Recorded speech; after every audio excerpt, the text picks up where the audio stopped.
Ahoy there, Legion! This quick start guide is going to cover the boss fights of the planets Venus, Earth, Saturn, Mars, and Jupiter, so you can finally get the parts to make that one Warframe you've been eyeballing. Don't try to hide it, we all saw the looks you've been giving Ember. Hey girl!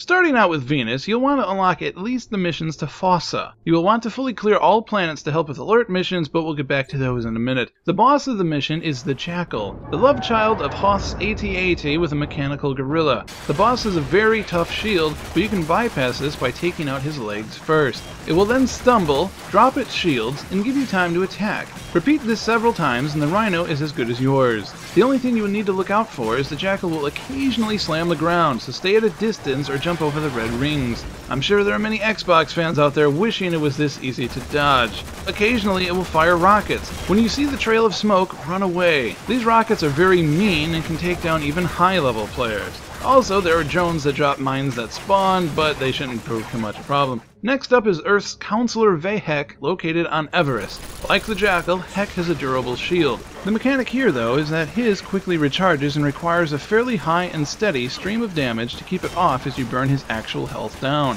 He uses a very powerful shotgun, that's the one named after him actually, so be careful not to get close. He tends to run from cover to cover quite often, which gives him time to recharge his shield like an actual player would do. He has a clone that currently doesn't look a thing like him, so just kill it off and focus on the real guy. The only real concern here is that you try not to blow too much ammo before the fight, as he can soak quite a bit of damage. Kill him off and you are one step closer to making Trinity. Heading over to Saturn's Tethys, Yes, said it right. Heading over to Saturn's Tethys stands the gnarly General Sargas Ruk. Some of you guys might recall seeing him in Alid V during the Gradivis Dilemma a few weeks ago. He uses many fire-based attacks, which explains why he drops Ember's parts, and is an interesting fight. For most of it, he is basically immune to damage. His starting cutscene offers a clue on how to take him down though. Aim for the blue exhaust coming out of his suit. Until then, just avoid him and take down the minions that keep flooding the area. After some damage, the weak spots move, starting with his shoulder to his gut to his back. The only two attacks you should actively avoid are his homing fireballs and the flaming pillars he can summon Diablo Lord of Terror style during the final phase of this fight.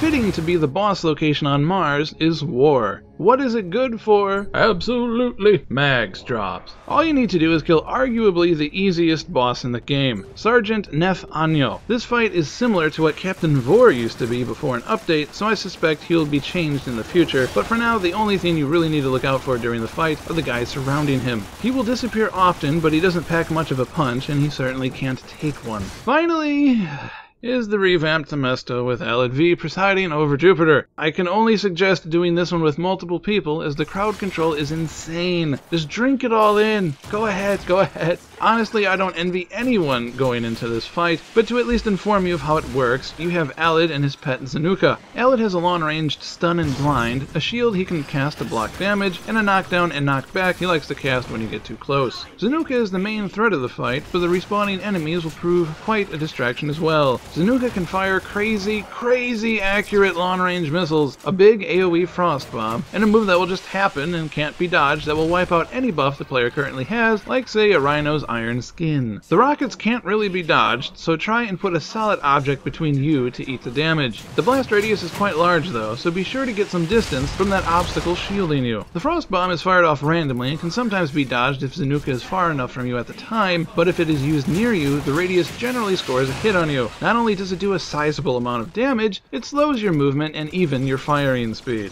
The main mechanic for this fight is Zanuka has a shield that will not drop off him until Alid's shield is taken away. But don't go so far as to kill Alid, or Zanuka will come over and revive him and give him his shield back, again making Zanuka immune to damage until you strip them off of Alid once more. Nuke Alid until his shield drops, then focus on Zanuka, and finally return to finish the job with Alid. Easier said than done, of course, but if successful, you'll be rewarded with Valkyr's parts.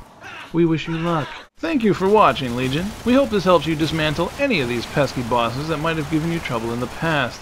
As always, if you have any questions or suggestions, feel free to leave a comment below. If this helped you out in any way, or even brought a smile to your face, we'd be honored if you subscribed and liked this video. Catch you next time, Legion. Take care. Ahoy there, Legion! At this point, you've probably maxed out your starting weapons, perhaps even replaced them with blueprints you have either looted or bought off the marketplace. Weapons are easily replaced, but what about your actual Warframe? What is a Tenno to do?